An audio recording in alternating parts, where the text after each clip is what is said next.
आप लोग भी उनमें से हैं जो इंतजार में बैठे कि एक दिन फेम 2 सब्सिडी आएगा और मेरी ईवी सस्ती होगी, चाहे मैं जेन 2 ले लूँ, मुझे वो पड़ने वाली है की वाले वेरिएंट के प्राइस पे। क्योंकि आप सबको पता होगा फेम 3 सब्सिडी अनाउंस होने वाला है, तो अभी मैं कोई भी ईवी नहीं लूँगा, चाहे वो टीवीएस हो, इवन बाइक हो, कोई भी किलोवाट का हो, 2 किलोवाट हो, 5 किलोवाट हो, इवन जो अभी बजाज चेतक आई है ना, मुझसे बहुत लोग पूछ रहे हैं कि इसकी प्राइस कम हो जाएगी फेम 3 के बाद। अब आपको मैं सच्चाई बताऊंगा इस वीडियो में कि फेम 3 सब्सिडी का वेट करना चाहिए, क्योंकि हाँ, हालांकि प्राइस कम होगा और फेम 3 सब्सिडी कब से लागू होगा और आपको कितना बेनिफिट देखने को मिलेगा, और आप तब तक अभी कोई बाइक ले सकते हो या कोई और दूसरी ईवी की तरफ शिफ्ट करना पसंद करोगे, या बाद में फेम 3 का वेट करना पसंद करोगे, क्योंकि ज़्यादा टाइम नहीं है, 2 मंथ के अंदर ही फेम 3 सब्सिडी लागू हो जाएगी। तो 60 डेज़ के अंदर या 60 डे के बाद आपको नई प्राइस में बाइक, स्कूटी सब कुछ मिलनी चालू हो जाएगी। तो आइए डिटेल से समझते हैं कि फेम 3 सब्सिडी कितना इफेक्ट करेगा हमारी इलेक्ट्रिक 2 व्हीलर, 3 व्हीलर और 4 व्हीलर इंडस्ट्री में।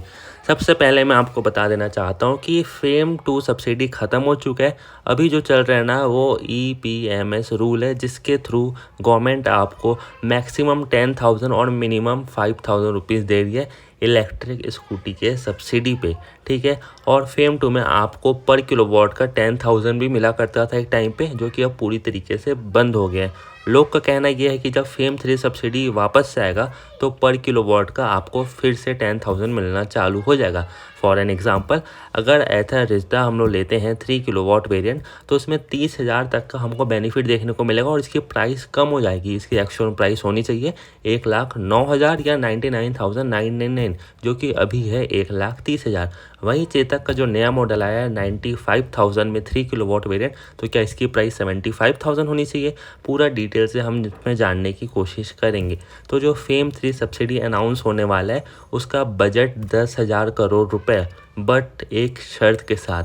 इस बार फेम 3 सब्सिडी सबसे ज़्यादा फोकस करने वाला है इलेक्ट्रिक बसेस पे, जो कि कमर्शियल बसेस होने वाली, जो कि सेंट्रल की तरफ से चलाई जाएगी। उसमें पब्लिक ट्रांसपोर्ट के लिए फेम 3 सब्सिडी इलेक्ट्रिक बस पे ज़्यादा फोकस करेगा। साथ ही में उसके बाद 4 व्हीलर, 2 व्हीलर में जो मैक्सिमम सब्सिडी आपको दी जाएगी ना, वो उतनी ज़्यादा खास नहीं होने वाली। सब्सिडी कितनी मिलेगी मैं आपको वो भी बताऊंगा, बट क्यों खास नहीं होने वाली, इसका सबसे मेजर रीज़न है, जब फेम 2 सब्सिडी चालू हुआ था उस टाइम इलेक्ट्रिक व्हीकल लोग लेते कितने थे? बहुत ही लिमिटेड अमाउंट में।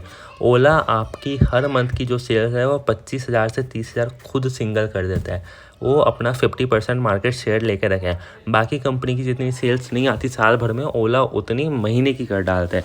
दूसरी सबसे बड़ी बात कि इलेक्ट्रिक बस को भी अब ज़्यादा प्रमोट किया जा रहा है, तो उसको तो आने में फ़िलहाल अभी टाइम लगेगा एडॉप्ट होने में। यहाँ पे पहले क्रेज़ बिल्कुल नहीं था इलेक्ट्रिक 2 व्हीलर का। उस टाइम लोग इलेक्ट्रिक व्हीकल की तरफ शिफ्ट बहुत ही लिमिटेड होते थे। 2022 तक का लोग थोड़ा सा ज़्यादा होने लगे, बट अभी के टाइम पे हर इंसान इलेक्ट्रिक की तरफ शिफ्ट होना चाहता है। अब यहाँ पे आप इस एग्जांपल समझो, सपोज़ हमारे पास 1,000 रुपये और हमको 100 लोग को बांटना है, तो हम इक्वली सबको 10 रुपये भी बांटेंगे तो वो 1,000 हो जाएगा। और वहीं हमारे पास सेम 1,000 रुपीज़ और हमको 1,000 लोगों को बांटना है, तो सबको 1 रुपये जाएगा। तो कहाँ 10 रुपये मिल रहा था जब लोग 100 थे, अब कहाँ सबको 1 रुपये मिलेगा। तो ये एग्जांपल से आपकी जो फेम 3 सब्सिडी होगी ना, वो फेम 2 जितनी नहीं होगी। भली बजट आपका 10,000 करोड़ है, बट ये इलेक्ट्रिक बसेस को प्रमोट करेंगे। तो क्या इलेक्ट्रिक व्हीकल लेने का फ़ायदा नहीं है उस टाइम?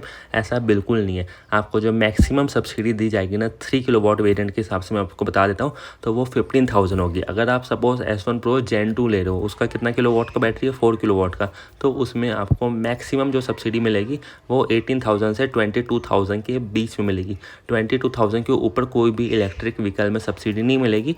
बट एक चीज़ अच्छा है, अगर आप 3 किलोवाट भी ले रहे हो ना, तो आपको 10,000 के ऊपर ही सब्सिडी देखने को मिलेगा। अभी कितना मिल रहा है? आपको मिल रहा है 5 से 6,000, 7,000, तो यही फ़र्क उसमें आ जाएगा। तो अगर आप अभी एथर 450S भी ले रहे हो या रिश्ता ले रहे हो, तो अभी आपको महंगी पड़ेगी। वहीं जब इसकी फेम 3 सब्सिडी अप्लाई हो जाएगी ना, तो इसके एक्स शोरूम प्राइस में 15,000 कम से कम कटौती हो जाएगा, जिससे आपका फ़ायदा ही होने वाला है। पहले क्या थी, गाड़ी की प्राइस कम थी तो सब्सिडी कम लग जाती थी। अब गाड़ी की एक्स शोरूम प्राइस कैसे डिपेंड करती है उसको समझते हैं। सपोज ओला अपनी एक्स शोरूम प्राइस 1,40,000 रखता है अपनी गाड़ी का, जो कि अभी S1 Pro Gen 2 है, और फेम 3 सब्सिडी लगने के बाद आपको उसमें 20,000 का डिस्काउंट मिलता है। तो आपकी गाड़ी की एक्स शोरूम प्राइस होनी चाहिए 1,20,000। बट आपको याद होगा ओला की एक्स शोरूम प्राइस हुआ करती थी S1 Pro Gen की 60,000 1,60,000 उसमें जब फेम टू सब्सिडी लगती थी तब वो जाके 1,40,000 कुछ बनता था, 1,45 1,50 के बीच में, ठीक है, जो कि हम लोग फेम टू में देखते थे। फिर जब फेम 3 सब्सिडी को लाने का बात हुआ और नहीं लाया गया और EPMS रूल जब लगाया गया तो ओला ने दिमाग लगाया, अपनी एक्स शोरूम प्राइस ही कम कर दी।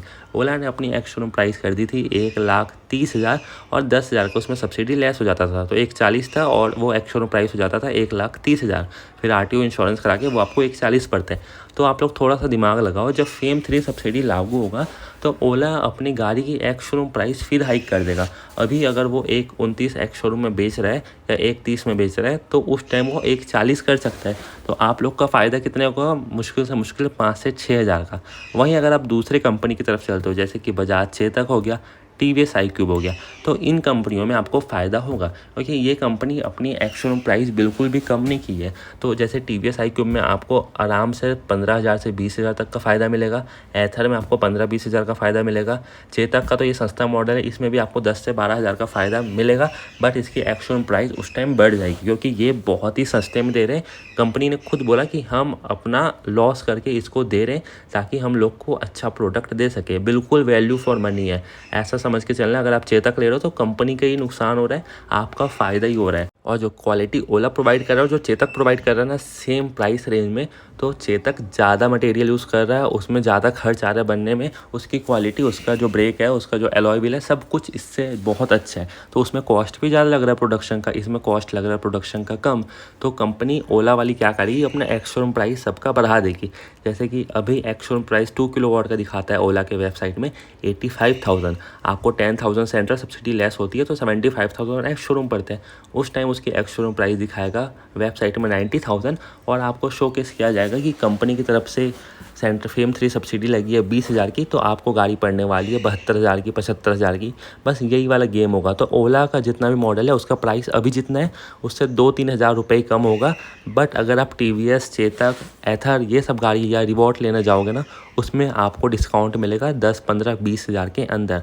तो अगर आप ये सब गाड़ी लेने चाह रहे हो तो मैं तो बोल रहा हूँ रुक जाओ। और अगर आप चेतक का यही मॉडल लेना चाह रहे हो ना 2901, तो इसमें खास डिस्काउंट नहीं मिलेगा।